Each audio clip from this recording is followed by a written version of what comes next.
National Herald मामले ने एक बार फिर राजनीतिक हलचल बढ़ा दी है। दरअसल दिल्ली पुलिस की आर्थिक अपराध शाखा यानी ईओडब्ल्यू ने कांग्रेस की पूर्व अध्यक्ष सोनिया गांधी और सांसद राहुल गांधी के खिलाफ नई एफआईआर दर्ज की। इसमें आपराधिक साजिश, धोखाधड़ी और विश्वासघात जैसे गंभीर आरोप उन पर लगाए गए हैं। ईडी ने 9 अप्रैल को सोनिया गांधी, राहुल गांधी, सुमन दुबे, सैम पित्रोदा और अन्य प्रमोटर्स के खिलाफ national Herald journals private limited से जुड़े कथित मनी लॉन्ड्रिंग मामले में एक चार्जशीट दायर की थी, जिस पर अब एफआईआर दर्ज हुई है। इस एफआईआर के दर्ज होते ही राजनीतिक प्रतिक्रियाएं भी सामने आ रही हैं। बीजेपी के नेता सोनिया और राहुल गांधी दोनों पर हमलावर हैं। देखिए, चार्जेस फ्रेम किए गए हैं, एफआईआर में उनका नाम आया है। इसका मतलब है कि जांच एजेंसी और पुलिस के पास उनके खिलाफ क्रेडिबल एविडेंस है।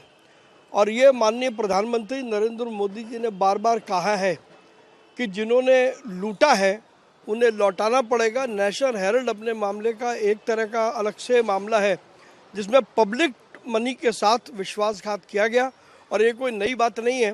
कांग्रेस और कांग्रेस के नेता इस बात के लिए पूरे देश में जाने जाते हैं कि किस तरीके से फंड का मैनिपुलेशन होता है। जब ईडी कोई केस मुकदमा करती है तो उसका फॉलोअप ये ईओडब्ल्यू एक नॉर्मल प्रोसीजर में करता है, और ये 2013 का केस है जिसको ईडी फॉलोअप कर रही थी। अब क्योंकि कोर्ट ने उसका कॉग्निजेंस ले लिया है उनकी चार्जशीट का, इसलिए ईओडब्ल्यू ने उस पर अब कार्रवाई करी है।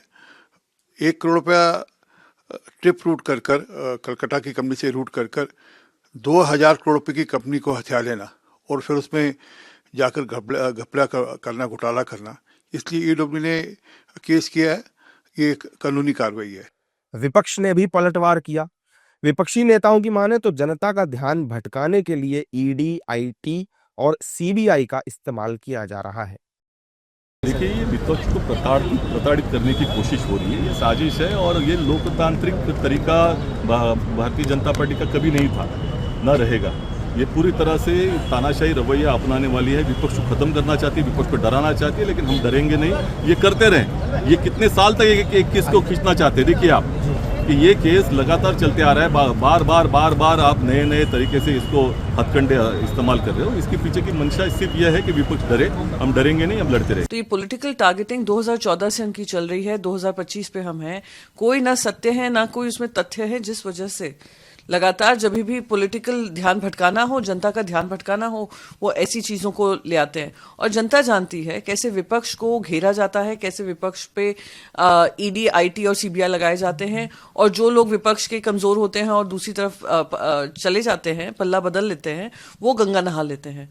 तो यानी सारी कन्वीनियंस के लिए इनको इस्तेमाल किया जाता है, पॉलिटिकल टारगेटिंग की जाती है। कांग्रेस सक्षम है, कांग्रेस ये लड़ाई लड़ेगी। दरअसल नेशनल हेराल्ड अखबार कांग्रेस पार्टी से गहराई से जुड़ा हुआ था और इसके प्रकाशन का जिम्मा एसोसिएटेड जर्नल्स लिमिटेड नाम की कंपनी के पास था।